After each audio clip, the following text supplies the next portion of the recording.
Алс орны бүс нутгийн шилдэг гар бөмбөгчд аваргын төлөө 5 өдрийн турш өрсөлдөв. Тэмцээний эхний өдрөөс л эхлэн хинч амар бууж өгөхгүй нь тодорхой байсан юм. Мэдээж хэрэг бид октоудаа л дэмжлээ. Ялангуяа өнгөрсөн жилийн мөнгөн бөмбөг тэмцээний амжилтыг нь бодолцвол хүлээлт өндөр байлаа шүү. Брэди Шахшапаг тэмцээний эхэнд Якут болон Приморын багуудыг итгэл төгсгөж хүчтэй өрсөлдөгч гэдгээ харууллаа. Гэхдээ цаашид илүү хүнд сорилтууд тэднийг хүлээж байна. Аваргын төлөө өрсөлдөөн эцсийн мөч хүртэл үргэлжиж 3 баг алтын төлөө тэмцэж байлаа. Өрсөлдөгчд өвчтэй байна. Гэхдээ барчих баха. Шийдвэрлэх тоглолтуудад Брэдийн баг тэмцээний тэргүүлэгчид болох Сахалин болон Өвөр байгалийн хязгаарын багуудтай хүч үзэв. Гэсэн ч энэ удаа Аз эсрэг багуудын талд байлаа. Сахалинтай тоглосон тоглолтод 1-3 харьцаагаар өндөрлөж, мөнгөн медалийн төлөө тоглолтод Өвөр байгалийн хязгаарын багт тэг 3-аар хожигдлоо. Брэдийн түүхэнд ийм хэмжээний том тэмцээн анх удаа болж байна. Бид үүнийг жил бүр уламжлалт болгон зохион байгуулахыг зорж байна. Брэди Шахшапаг 2 ялалт, 2 ялагдалтайгаар 3 дугаар байр эзэлж тэмцээнийг өндөрлүүллээ. Гэхдээ тэд өрсөлдөөнд бэлэн аваргын төлөө тэмцэх чадвартай гэдгээ баталж чадсан. Харин эрэгчл Алс орны холбооны тойрог аваргын цомыг Брэдийн баг өргөх өдөр ирж мэдэх юм.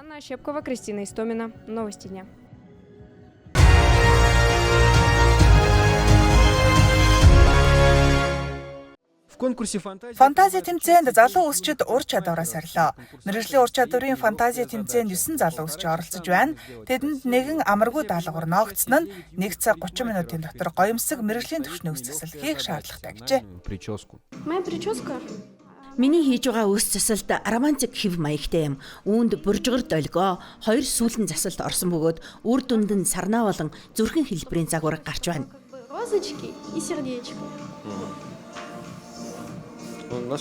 Ийм засалт хийхэд хэр хэцүү вэ? Хэдэн цаг зарцуулж байна? Цаг хугацааны хувьд тийм их бишээ. Гол хүндрэл нь хүний үсний бүтээц өөр байдагт байгаа юм. Миний загварын модель их хуурай, хөвсгөр үстэй тул хэлбэрийн тогтоохын тулд лак ашиглаж байна. Надад их таалагдж байна. Оксана мундаг юм. Тун сан үсчин болно гэдэгт итгэлтэй байна.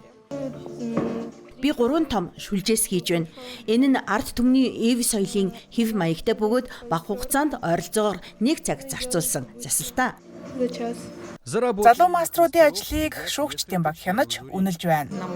Бид оролцогчдын үс засалтын чанар, хэлбэрийн цэвэр байдал болон хамгийн шилдэг оролцогчдыг тодруулах ёстой. Эхний шатнаас харахад тэд бүгд маш их хүчин чармайлт гаргаж, ирээдүйн чадварлаг стилистүүд болох өндөр боломжтой харагдаж байна. Тэмцээн 3 шаттай явагдаж байна. Эхний шатанд оролцогчид өргөдөл гаргана. 2 дугаар шатанд шалгалтаа өгнө. Харин 3 дугаар шатанд үс засалтаа хийнэ. Бүх оролцогчид улаан үдийн сургалтын төвд үсчний мэргэжлийг эзэмшиж буй сурагчид юм. Манай сургалтын төвд 8, 9, 10 дугаар ангийн сурагчид өөрсдийн сонирхсон олон төрлийн мэргэжлэр суралцдаг. Манайд зөвхөн үсчид төдийгүй слесер, тогооч, ойдолчин, хувцас зохион бүтээгч, зураач, будагч, ландшафтын дизайнер зэрэг маш олон төрлийн мэргэжлийг эзэмших боломжтой. Отмечу, что организатором Энэ тэмцээнийг улаан үдийн боловсролын хороо зохион байгуулжээ. Андрей Слепнев, Доржи Чайдопов. Новости дня.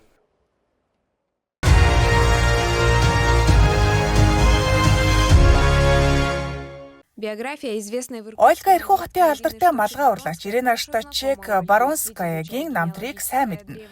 Учир нь тэрээр гэр бүлийнхээ удам судрыг судалж байх явцдаа энэ чадварлаг мастер нөхрийнх нь элен цэмээ болохыг олж мэджээ. Түүхэн дурсгалтай малгайн хив одоо ч тэдний гэрт хадгалагдаж байна.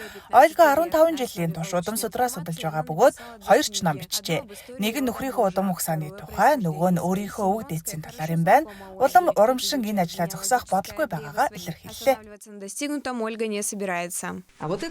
Энэ бол миний удмын мод. Би 400 орчим хүний талаарх мэдээллийг цуглуулж оруулсан. Одоо ч үргэлжлүүлэн судалж байна. Энэ бүх судалгааны эхлэл нь түүний эмээгийн дурсамжууд байжээ. Өдөрлөг тэмдэглэл нь түүний хувьд удмын судалгааны эхний цэг болж, цаашдын эрэл хаагуул нь төрийн архивт хүргэсэн байна.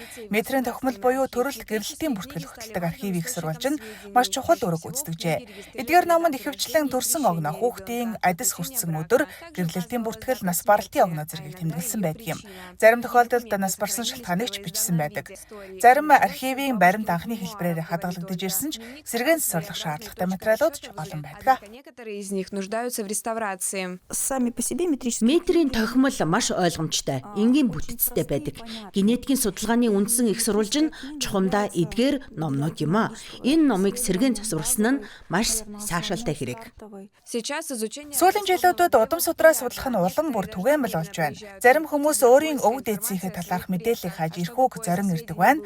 Хайлт судалгааг илүү хэлбэр хурдан болгохын тулд архивын материалуудыг цахим хэлбэрт шилжүүлж эхэлжээ. Гэхдээ цахим хувилбар нь гараар бичигдсэн олон зуун жилийн настай түүхэн баримттай харьцуулахын аргагүй гэдгийг мэргэжилтнүүд онцолдог. многолетней историей. Гайхалтай мэдрэмж төрдөг. 150, 200 жилийн өмнөх түүхийг өөрийн гараар мэдрэх нь онцгой мөч юм. Хуучин цаасны чанар өнөөдрийн бидний хэрэгэлдэг материалаас тис өөр. Бихний толб хүртэл ямар нэгэн сэтгэл хөдлөл төрүүлдэг. Узнают о своем прошлом и сотрудничают. Архивын ажилчид өөрсдөө ч гарал үүслийнхээ талаар судалдаг байна. Жишээлбэл ахлах архивч Екатерина Ступник судалгааны хачаар эмээгийнхээ эрхүүд ирсэн түүхийг сонирхолтойгоор баталгаажуулжээ. Узнать интересный факт о приезде своей бабушки в Иркутск. Манай гэр бүл эрхүү рүү нүүж ирсэн гэдгийг мэддэг байсан ч хаанаас ирснийг мэддэггүй байлаа. Харин метрийн тохимолд эмээгийн маань эцэг эхийг Могилёв мужийн тариачид гэж тэмдэглэсэн байна. Беларусаас ирсэн шин сууршигчид байсныг баталж байна. Сегодня найти Өнөөдөр Приангарын бүс нутагт амьдарч байсан өвөг дээдсээ олох илүү хэлбэр болжээ. Захим архивын систем нэвтрүүлснээр олон баримтыг алсаас ч хайх боломжтой болсон. Одоогоор эрхүү мужийн төрийн архивын захим мэдээллийн системд бүх түүхэн баримтын 80% нь байршаад байна. Үлдсэн хэсгийг ч аль болох түргэн оруулахыг хичээж байна. Архивын захим хуудсанд бүртгүүлэх үйл явц маш энгийн бөгөөд хүмүүрт нээлттэй юм а. для всех желающих. Было принято решение с 2000 2022 оноос эхлэн судлаачдад зориулсан захим хайлтын систем бий болох шийдвэр гарсан. Учир нь архивын уншлагын танхимд орох хүмүүсийн дараалал маш урт байсан.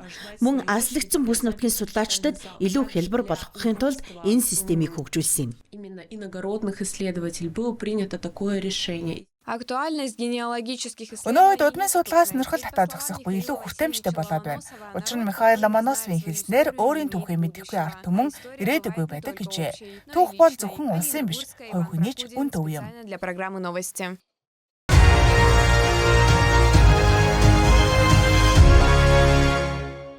Цэргийн гардан тулаан бол бүх төрлийн тулааны урлагийг хослуулсан асар хүчтэй хослол юм. Энэ спортод ялах гол хүчин зүйл нь зөвхөн хүч биш, стратеги байдаг. Өрсөлдөгчийн бүх хөдөлгөөнийг тооцоолж урьдчилан таамаглах хэрэгтэй. Хизээ өлгөж зөхөх вэ? Хизээ нь барьж унгах вэ зэрэг нь тулааны хувь заяаг шийддэг юм. Энэ бол ямар ч дүрэнгүй тулаан. Энд бүхийн барилдаан, бокс, таквондо бүгд тусалдаг. Тактика турших хэрэгтэй. Юу ч болсон тэмцэх ёстой юм. Хөдөлгөөнгөө зогсвол шууд ялагдана.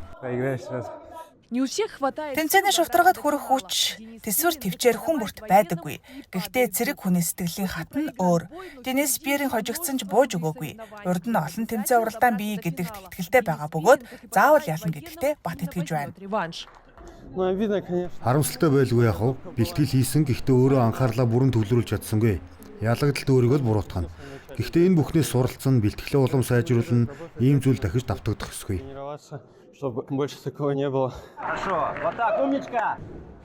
Хүшгэл, хөлөөрөө Ильяс, хөлөнд нь анхаарлаа хандуулаа. Хөлийг нь анхаар.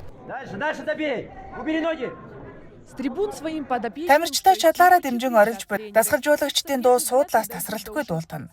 Гэвч эдгээр зөвлөгөөнүүд тулаанчдад хүрэх нь эргэлзээтэй хамгаалтын дуулга толгойг нь битүү хааж, дээрэс нь тэмцээний халуун өрсөлдөөн дуу хоолойг ялгахч заавал гарахгүй.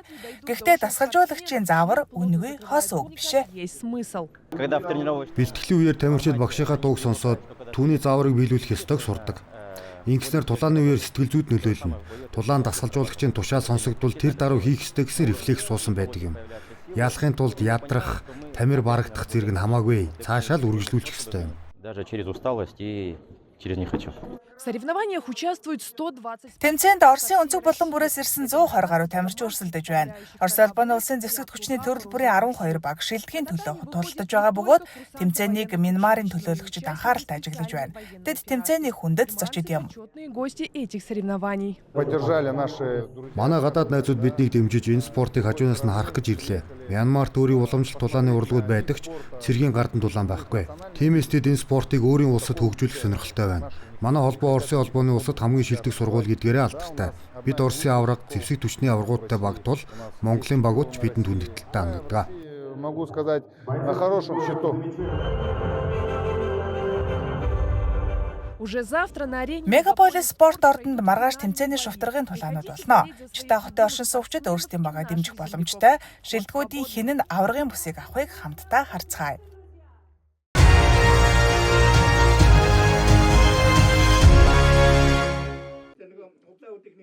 Монгол улс Москва хотноо олох ялалтын баярын жагсаалд бэлтгэж байна. Владимир Путиний урьдсан хүндэс зочдын нэг нь халах голын байлдаанд оролцогчдын нэг болох Домогт Цэрэнгийн Чим Цэрэн юм а. Чим Цэрэнгуй энэ жил 100 насны төрс өдрөө тэмдэглэсэн. Мөн тэрээр авгаа ялалтын 80 жилийн ойгоор 4 дахь удаага Оросын холбооны улсын ерөнхийлөгчтэй гар барихаар бэлтгэж байна. Бид эрхэм хүндэт Ахмад Дайчныг зочилсан юм а. Здесь 80 лет победы в Великой Отечественной войне и 80 лет победы в стратегической маньчжурской наступательной операции. Ахмад Дайчин Чим Цэрэнтэй уулзах нь Оросын холбооны улсын ерөнхийлөгчийн Монгол улсад хийх айлчлалд заавал байх ёстой зүйл юм а. Чим Цэрэнгуй Путинтэй 3 удаа, Медведевтэй 1 удаа уулзсан байна. Путин бодоо яхав. Тэрийн цахан Оросхум. Яхав. Вейвэлдэр бүх юмроо сайхан ажил төрн өндөр сайхан хүн. Это легендарная женщина. Это Чим Цэрэн бол Домогт эмэгтэй. Энэ бол өнөөдөр Зөвлөлт Монголын цэргүүдийн халах гол байгуулсан ялалтыг төлөөлж байгаа цорын ганц хүн юм а. советско-монгольских войск на реке Халхингол. Чим Цэрэнгуй амьдралынхаа хамгийн аз жаргалтай үеэ ялалтын 70 жилийн ойг тэмдэглэсэн өдрүүд хэмээн дурсаж байна. Ахмад Дайчин тэр үед Оросын холбооны улсад өвөр байгалийн агийн буриадад зочилжээ. 70 жил хан нөхөртэйг өрхөөхтэйг агнутга очиж айгу их баярсан. Домогт 100 наснаас аз жаргалтай амьдрсан эсхийг нь асуухад маш энгийн хариулт өглөө. Аз жаргалтай явж байна. Одоо хүртэр байгаа болохоор аз жаргалтай явж байна да. Миний хайртай хүүхэд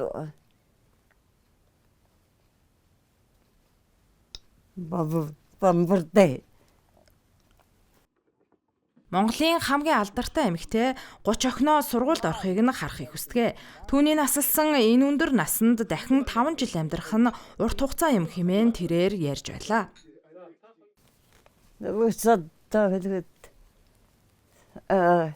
Энэ тоцгой авлагдлаа хамгаалж улс хэкэндээ хайртай өндөр цагтай хүмүүс болоосод гэж хүсэж байна. Батадолай Багдаев, Евгений Павлов, Олдохын чанцалдуулам Аист Глобал.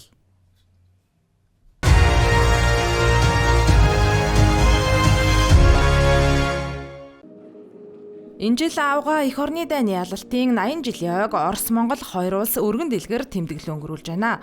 Энэхүү чухал үйл явдлыг тохиолдуулан Оросын холбооны улсын ерөнхийлөгч Владимир Путиний зарилгаар 1941-ээс 1945 оны авгаа эх орны дайны ялалтын 80 жил ой медалийг бий болгожээ. Энэхүү медалаар Монгол улсын 25 иргэнийг шагнах тухай шийдвэр гарсан байна. Оросын холбооны улсын элчин сайдын яамд 5 Ахмад Дайчинд медаль гардуулах ёслол боллоо.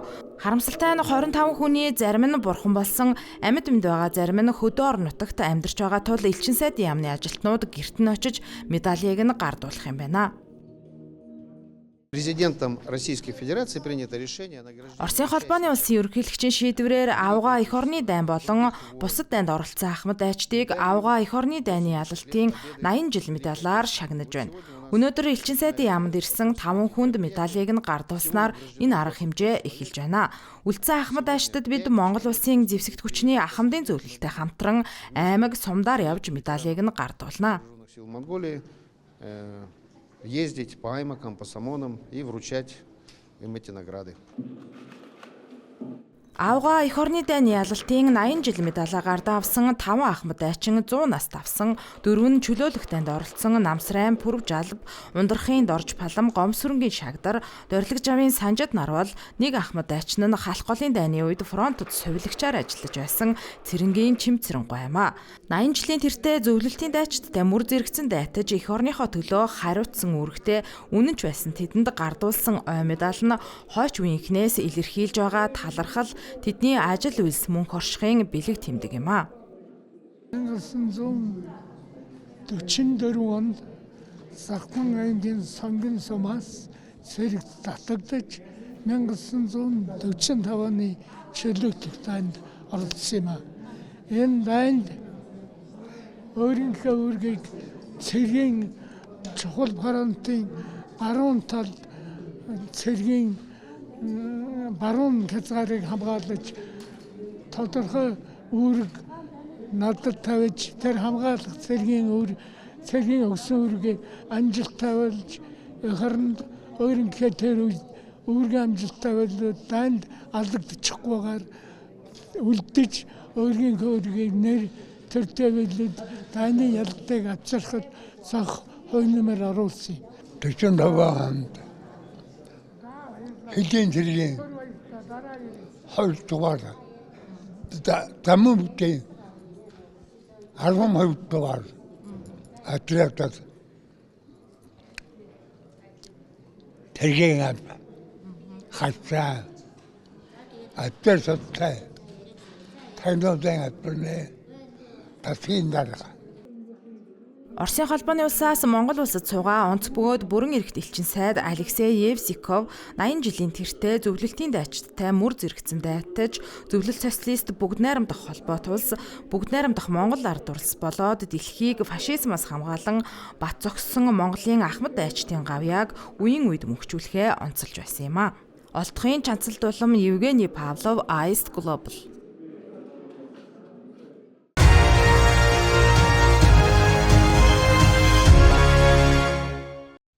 Бээжин нэрнээс нь харахад хойд нийслэл гэсэн утгатай боловч 3 дугаар сарын эхнээс л хавар өөрийн эрхийг эдэлж буйн хотын цэцэрлэг түрээлэнгүүдэд мэдрэгдэнэ. Гадаа цагаагаар дулаарч хүмүүс идэвхтэй амрах цаг иржээ. Бид улирлыг эртгийн эхлүүлэхийн тулд шин цаасан могоо авлаа. Энд ирээд л хавар цаг иржээ гэж мэдлээ. Анхаарлаа хандвал мод хүртэл цулцгалсан байгаа нь харагдана. Цаг агаар сайхан байна, зугаалж байна. Сүүлийн үед энэ цэцэрлэгт хүн ихсээд байгаа шүү. Би бүр хавар цаг ирлээгээд нарны шил авлаа штэ. Хавар цаг бол гайхалтай улирал юм. Богино ханцуутай хувцас өмсөж болно. Гадуур зугаалханд бол би 4 шинэ хувцас 2 гутал авлаа штэ. Би өнөөдөр хавар цагийг харуулсан хувцас өмслөө. Бас хятад уламжлалт гэв маягтай шүхөр цүнх авсан. Хавар цаг ирснээр хүмүүсийн амьдралын хэм маяг төдийгүй хэрэглээний чих хандлагч өөрчлөлт гардаг. Одоо олон мянган хүн дугуйн аялал, ууланд алхах болон байгалийн гоо үзэсгэлэнг толдох аялалд мөнгө зарцуулахдаа бэлэн болжээ. Бясалгалт аялал буюу хүмүүс хаврын эхний цэцэгсийг ажиглаж, тайван аялаж, байгалыг мэдрэх аялал буюу бясалгалт аялалд хэмээх шинэ нэр томьёо хүртэл гарсан байна. Фото тоног төхөөрөмж, спортын хэрэгслүүдийн борлуулалт эрс өссөн бол Бээжингийн спортын дэлгүүрүүдэд дугуй, скутер, аяллаа хэрэгслүүд эрэлт барааны тоонд орсон байна. Цагаагаар дулаарч байгаа болохоор найзуудтайгаа хотоос гарч зугаалахыг тэсэн эдэн хүлээж байна. Би аялахын тулд хөнжил, жижиг хөргөөгч хүртэл худалдан авсан. Одоо тохиромжтой майхан сонгох л үлдлээ. Хавар хүлээхгүй, тиймээс би шинэ адал явдлуудад бэлэн. Энэ шинээр авсан аяллаа үргэлжийг нь харалтаа. Цагаагаар дулаарч эхлэмэгц спортын барааны эрэлт эрс өсдөг. Ялангуяа теннис, агаарын теннисний хэрэгсэл маш их борлогдож байна. Борлуулалт жилийн дүнгээр 10% өссөн. Гэр бүлээрээ аялах, алхахад зориулсан спортын тоног хөрөмжийн эрэлт одоогоор нийлүүлэлтээс давчсан байна. Ховрын эдийн засгийн өсөлтөд техник, технологийн дэвшилж нөлөөлж байна. Одоо интернетэд цэцэглэх удирдлыг шууд дамжуулж харуулдаг онлайн платформуд олширчээ. Өндөр настай жуулчдад зориулан уламжлалт аяллыг техникийн тусламжтай хөнгөвчилж, робот экзо арга яс буюу биеийн хүч тэсвэр нэмэгдүүлэх төхөөрөмжүүдийг санал болгож эхэлсэн байна. Энэхүү технологийн тусламжтайгаар өндөр нас саад болохгүй. Хэдийн өндөр настай ч уулын эгц зам хэцүү маршрут туулж болно. Эдгээр инновац шинжлэгдсэн аялал жуулчлалын чиг хандлагууд нь 2025 онд Хятадын эдийн засгийн өсөлтөд чанартай тогтвортой дэмжлэг үзүүлэх төлөвтэй байна.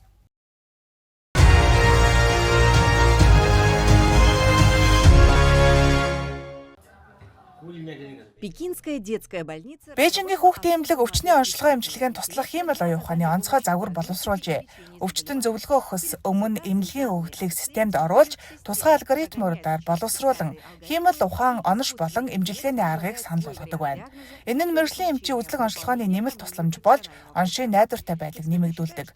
Шинжээчдийн үзэж байгаагаар хиймэл оюун ухаан болон хүний хамтын ажиллагаа нь ялангуяа ховор тохиолддог өвчнүүдийг илрүүлэхэд анагаах ухааны үйлчилгээний аюулгүй байдал үр ашгийг нэмэгдүүлнэ.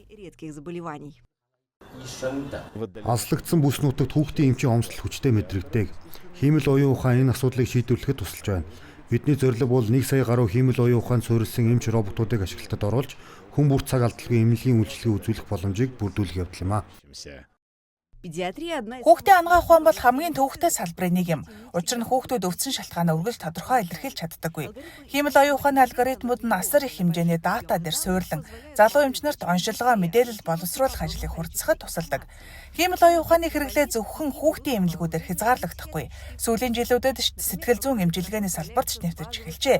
Жишээлбэл сэтгэлийн эрүүл мэндийн эмнэлгүүд хиймэл оюун ухааныг ашиглаж сэтгэл зүйн дэмжлэг үзүүлэх үндсэн ажилбаруудыг гүйцэтгэх болсон.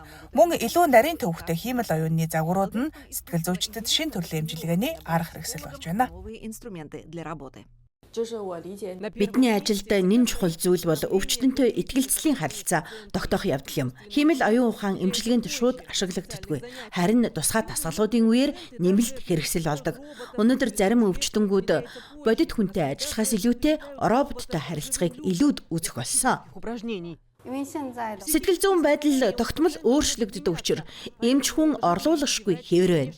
Гэсэн хэдий ч хиймэл оюун ухаан сэтгэл зүйчдэд нэмэлт хэрэгсэл болж эмчилгээнд улам өргөн хэрэглэгдэх болжээ. Ийхүү хиймэл оюун ухаан зөвхөн логистик, маркетинг, боловсрол, зугаа цэнгэлийн салбарт биш, эрүүл мэндийн салбарт ч нэвтэрч байна. Энэ технологи оншилгоо эмчилгээний үйл явцыг сайжруулж, анагаах ухааны шинэ дэвшлиг бий болгож байна. Ирээдүйд хиймэл оюун туслах хэрэгсэл төдийгүй анагаах ухааны салшгүй нэг хэсэг болох нь дамжиггүй юм а.